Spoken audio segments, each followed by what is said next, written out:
सरकार ने देश से नक्सलियों के सफाई का न केवल मन बना लिया है बल्कि इसकी मियाद भी तय कर दी है। केंद्रीय गृह मंत्री अमित शाह ने कहा था कि मार्च 2026 तक देश में नक्सलियों का नामो निशान नहीं रहना चाहिए। यह मियाद पूरी होने में अभी सिर्फ 18 महीने ही बाकी है।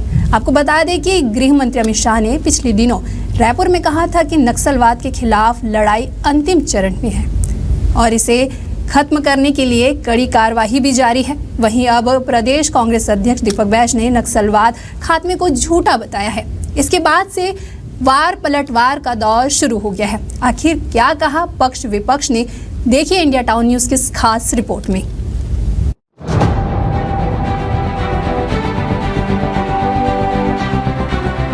नक्सलवाद पर अमित शाह ने झूठ बोला है, ये कहना है छत्तीसगढ़ प्रदेश कांग्रेस अध्यक्ष दीपक बैज। दीपक बैज ने अमित शाह से सवाल पूछा, क्या केंद्र में पहली बार इनकी सरकार बनी? आप 10 साल से केंद्र में हैं, ये आपका 30वां टर्म है। 10 साल से ये बातें अमित शाह कहते आ रही हैं।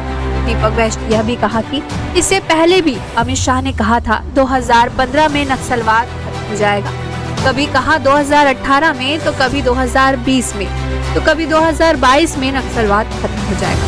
अब 2024 आ गया है, नक्सलवाद के नाम पर सिर्फ राजनीति ही की जा रही है।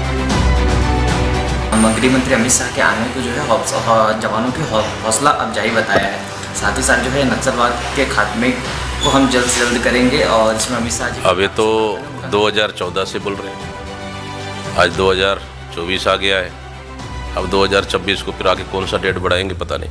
देखिए, जो काम करता है वो बोलता है, पहले काम करता है उसके बाद बोलता है, लेकिन ये काम कुछ किए नहीं और बोल ज़्यादा रहे हैं।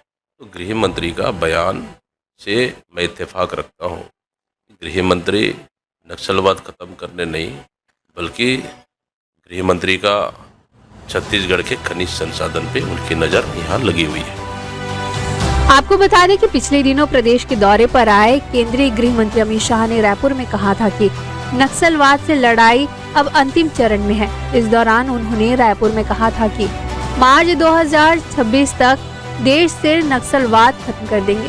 वहीं 30 से 25 अगस्त तक रायपुर में हुई शाह की रणनीतिक बैठक के बाद इसका असर धरातल पर दिख रहा है। छत्तीसगढ़ की बहुत पुरानी नक्सलवाद की समस्या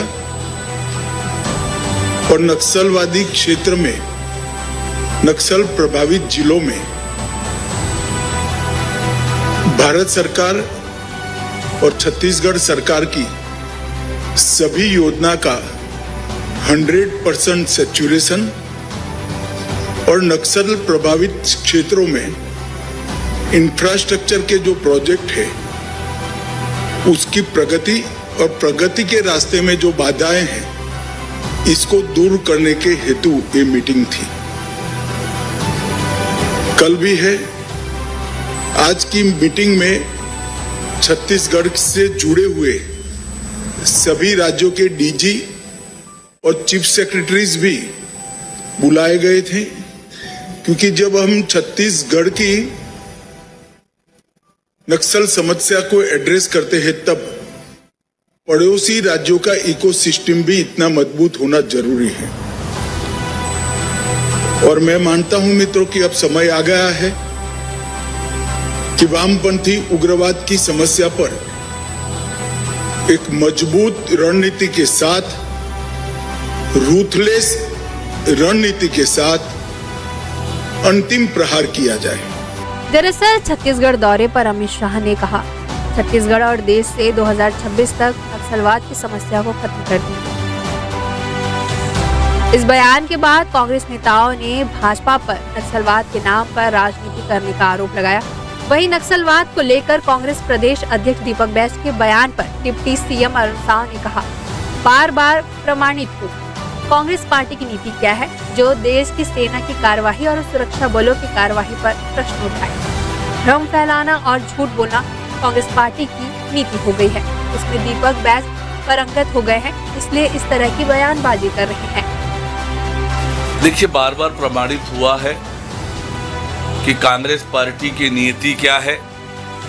जो देश की सेना की कार्यवाही पर प्रश्न चिन्ह उठाएं, देश के सुरक्षा बलों के कार्यवाही पर प्रश्न चिन्ह उठाएं। और ये कांग्रेस पार्टी की नीति हो गई है, देश में भ्रम फैलाना, झूठ बोलना, ये कांग्रेस की नीति है। और उसी में दीपक बैज पारंगत हो गए हैं और उसी तरह के बयान वो लगातार दे रहे हैं। पिछले 5 साल छत्तीसगढ़ में कांग्रेस की सरकार रहते भूपेश बघेल के सीएम कार्यकाल में नक्सलियों पर उतना कंट्रोल नहीं कर पाई जितना उनकी करना था। लेकिन जब से सत्ता बदली है और भारतीय जनता पार्टी की सरकार ने वापसी की है, यहाँ नक्सलियों को अपने अस्तित्व को बनाए रखने तक के लिए भारी चुनौतियों का सामना करना पड़ रहा है, जिसके कारण पूरे नक्सल खेमे में बेचैनी है।